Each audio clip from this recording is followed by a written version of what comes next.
जय माता दी। नमस्कार दोस्तों, मैं हूँ रेखा। आप सभी का आपके अपने YouTube चैनल पर बहुत बहुत स्वागत करती हूँ। आज की इस वीडियो में मैं आपको सुनाने वाली हूँ दशा माता व्रत की कथा, और इसी के साथ मैं आपको विनायक जी महाराज की कथा भी सुनाऊंगी। क्योंकि आप कोई भी कथा सुनते हैं, व्रत करते हैं, तो इसी के साथ आपको विनायक जी की कहानी भी साथ में ही सुननी चाहिए। विनायक जी की कहानी के बिना आपका व्रत, आपकी पूजा सभी अधूरी मानी गई है। जब भी आप इस व्रत कथा को सुने तो अपने दाहिने हाथ में गेहूं के 10 दाने और सामने एक लोटे में जल भरकर अवश्य ही रख लें। इस कथा को सुनने के बाद इन दानों को इस लोटे में डालकर सूर्यदेव को आप अर्पित कर दें। जब भी आप इस कथा का श्रवण करते हैं तो ध्यानपूर्वक इस कथा को सुने और साथ में बीच बीच में हुंकारा भी आप अवश्य लगाएं। हुंकारा लगाना यानी कि बीच बीच में हाँ कहते जाना है आपको, तभी आपको इस कथा का सुनने का पूर्ण लाभ है वो प्राप्त होता है। दशा माता की जय। दशा माता व्रत की कथा के अनुसार प्राचीन समय में राजा नल और दमयंती रानी सुखपूर्वक राज्य करते थे। उनके 2 पुत्र थे। उनके राज्य में प्रजा सुखी और संपन्न थी। एक दिन की बात है कि उस दिन होली दशा थी। एक ब्राह्मणी राजमहल में आई और रानी से कहा, दशा का डोरा ले लो। बीच में दासी बोली, हाँ रानी साहिबा, आज के दिन सभी सुहागिन महिलाएं दशा माता की पूजन करके व्रत रखती हैं और इस दिन डोरे की पूजा करके गले में बांधती हैं, जिससे अपने घर में सुख समृद्धि आती है। अतः रानी ने ब्राह्मणी से डोरा ले लिया और विधि के अनुसार पूजन करके गले में बांध भी लिया। कुछ दिनों के बाद राजा नल ने दमयंती के गले में डोरा बंधा हुआ देखा तो राजा ने पूछा, इतने सोने के गहने पहनने के बाद भी आपने यह डोरा क्यों पहन रखा है? रानी कुछ कहती, इससे पहले ही राजा ने डोरे को तोड़कर जमीन पर फेंक दिया। रानी ने उस डोरे को जमीन से उठा लिया और राजा से कहा, यह तो दशा माता का डोरा था, आपने उनका अपमान करके अच्छा नहीं किया। जब रात्रि में राजा सो रहे थे तब दशा माता स्वप्न में बुढ़िया के रूप में आई और राजा से कहा, हे राजा, तेरी अच्छी दशा जा रही है और बुरी दशा आ रही है। तूने मेरा अपमान करके अच्छा नहीं किया। यह कहकर बुढ़िया दशा माता अंतर्ध्यान हो गई। अब जैसे तैसे दिन बीतने लगे, वैसे वैसे कुछ ही दिनों में राजा के ठाट बाट, हाथी घोड़े, लाव लश्कर, धन धान्य, सुख शांति सब कुछ नष्ट होने लगा। अब तो भूखे मरने का समय भी आ गया।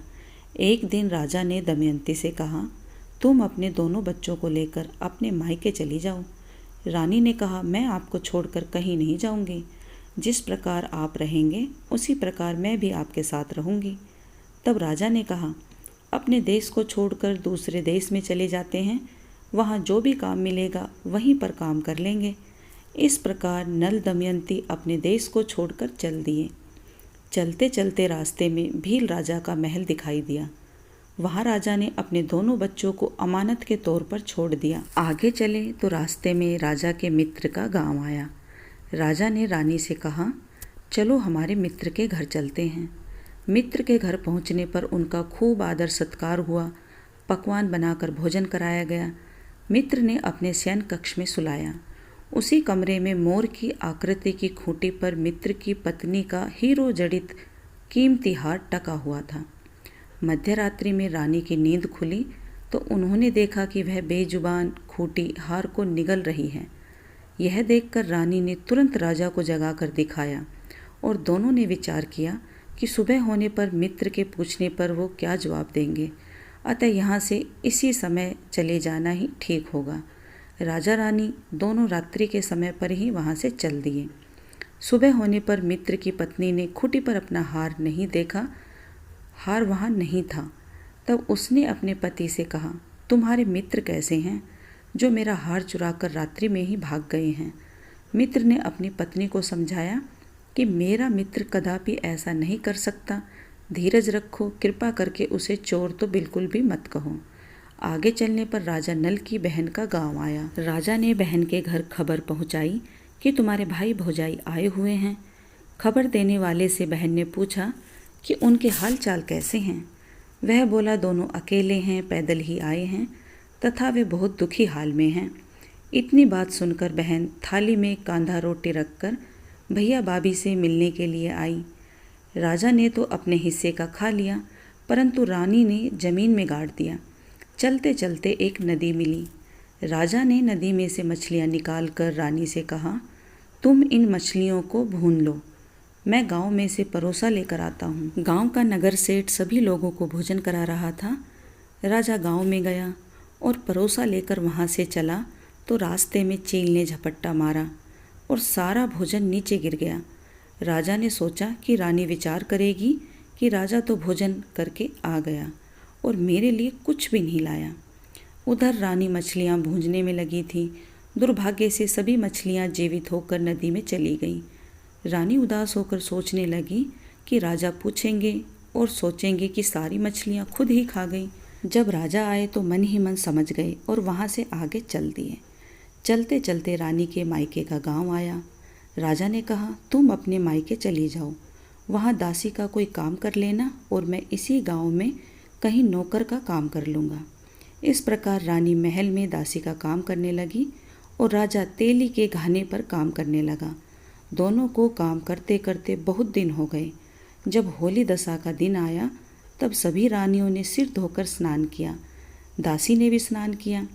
दासी ने रानियों का सिर गूथा तो राजमाता ने कहा, मैं भी तेरा सिर गूंथ दूँ। ऐसा कहकर राजमाता जब दासी का सिर गूंथ ही रही थी तब उन्होंने दासी के सिर में पदम देखा। यह देखकर राजमाता की आंखों से आंसू आ गए। उनकी आंखों के आंसू जैसे ही नीचे पड़े तब दासी बोली कि क्या हुआ राजमाता, आप क्यों रो रही हैं? राजमाता ने कहा, तेरे जैसी मेरी भी बेटी है जिसके सिर में पदम है, तेरे सिर में भी पदम है। यह देखकर मुझे उसकी याद आ गई। तब दासी ने कहा, मैं आप ही की बेटी हूँ।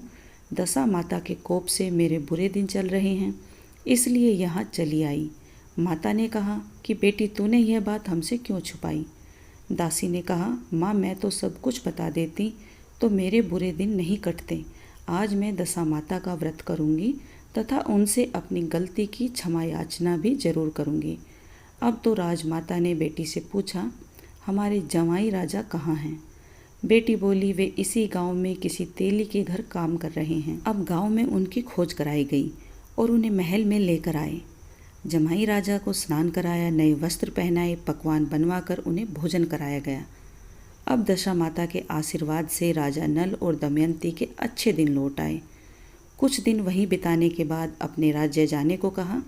दमयंती के पिता ने खूब सारा धन, लाव, लश्कर, हाथी, घोड़े देकर बेटी और जमाई को विदा किया। रास्ते में वही जगह आई जहाँ रानी ने मछलियों को भूना था और राजा के हाथ से चील के झपट्टा मारने से भोजन जमीन पर गिर गया था। तब राजा ने कहा, तुमने सोचा होगा कि मैंने अकेले भोजन कर लिया होगा, परंतु चील ने झपट्टा मारकर गिरा दिया था। अब रानी भी कहने लगी कि आपने भी सोचा होगा कि मैंने मछलियाँ भूनकर अकेले ही खा ली होंगी, परंतु वे तो जीवित होकर नदी में चली गई थी। चलते चलते अब राजा की बहन का गांव आया। राजा ने बहन के यहाँ खबर भेजी। खबर देने वाले से पूछा कि उनके हालचाल कैसे हैं। उसने बताया कि वे बहुत अच्छी दशा में हैं, उनके साथ हाथी, घोड़े, लाव, लश्कर हैं। यह सुनकर राजा की बहन मोतियों की थाल सजा कर लाई। तभी दमयंती ने धरती माता से प्रार्थना की और कहा कि माँ, आज मेरी अमानत मुझे वापस दे दो। यह कहकर उस जगह को खोदा जहाँ कांदा और रोटी गाड़ दिया था। खोदने पर रोटी तो सोने की और कांदा चांदी का हो गया था। ये दोनों चीज़ें बहन की थाली में डाल दी और आगे चलने की तैयारी करने लगे। वहाँ से चलकर राजा अपने मित्र के घर पहुँचे। मित्र ने उनका पहले के समान ही खूब आदर और सत्कार और सम्मान किया। रात्रि में विश्राम के लिए उन्हें वही शयन कक्ष में सुलाया गया। मोरनी वाली खुट्टी के हार निकल जाने वाली बात से नींद नहीं आई। आधी रात के समय वही मोरनी वाली खुट्टी हार उगलने लगी तो राजा ने अपने मित्र को जगाया तथा रानी ने मित्र की पत्नी को जगाकर दिखाया। आपका हार तो इसने निगल लिया था, आपने सोचा होगा कि हार हमने चुराया है। दूसरे दिन प्रातः नित्य कर्म से निपटकर वहाँ से वे चल दिए। वे भील राजा के यहाँ पहुँचे और अपने पुत्रों को मांगा तो भील राजा ने देने से मना कर दिया। गांव वालों ने उन बच्चों को वापस दिलाया। नल दमयंती अपने बच्चों को लेकर अपनी राजधानी के निकट पहुँचे तो नगरवासियों ने लाव लश्कर के साथ उन्हें आते हुए देखा। राजा का पहले जैसा ठाट बाट हो गया। राजा नल और दमयंती पर दशा माता ने जैसे पहले कोप किया, ऐसे किसी पर मत करना, और बाद में जैसे कृपा करी वैसे सब पर करना। इस कहानी को सुनाने वाले, सुनने वाले और साथ में हुंकारा भरने वाले, हे दशा माता, सब पर अपनी सदैव कृपा दृष्टि बनाए रखना। सबकी दशा और दिशा सदैव संपन्न और सुखी रखना। सबके घर में बरकत और बढ़ोतरी रखना। अपनी कृपा दृष्टि से किसी को भी वंचित मत रखना। बोलिए दशा माता की जय। जो भी भक्तजन आज इस व्रत को कर रहे हैं, कथा को सुन रहे हैं, हे दशा माता, उनके जीवन से सभी बुरी दशाओं और दिशाओं को समाप्त करना, उनके घर में सुख समृद्धि बरकत और बढ़ोतरी करना। अब मैं आपको सुनाऊंगी विनायक जी महाराज की कहानी। अगर आपको ये कहानियाँ अच्छी लगें तो मेरा आप सभी से अनुरोध है कि इस वीडियो को लाइक और मेरे चैनल को सब्सक्राइब अवश्य करें। बेल आइकन को ज़रूर प्रेस करें ताकि पूजा पाठ, व्रत, त्योहार की सभी वीडियो का नोटिफिकेशन आप देख पाएँ सबसे पहले। बोलिए विनायक जी महाराज की जय। एक बुढ़िया थी, वह बहुत ही गरीब और अंधी थी। उसके एक बेटा और बहू थे। वह बुढ़िया सदैव गणेश जी की पूजा किया करती थी। एक दिन गणेश जी प्रकट होकर उस बुढ़िया से बोले, हे बुढ़िया माई, तू जो चाहे सो मांग ले। बुढ़िया बोली, मुझसे तो मांगना भी नहीं आता, कैसे और क्या मांगूं। तब गणेश जी बोले, अपने बेटे और बहू से पूछकर कुछ मांग ले।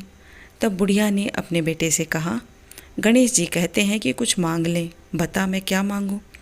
पुत्र ने कहा, माँ तू धन मांग ले। बहू से पूछा तो बहू ने कहा कि पोता मांग ले। तब बुढ़िया ने सोचा कि ये तो अपने अपने मतलब की बात कर रहे हैं।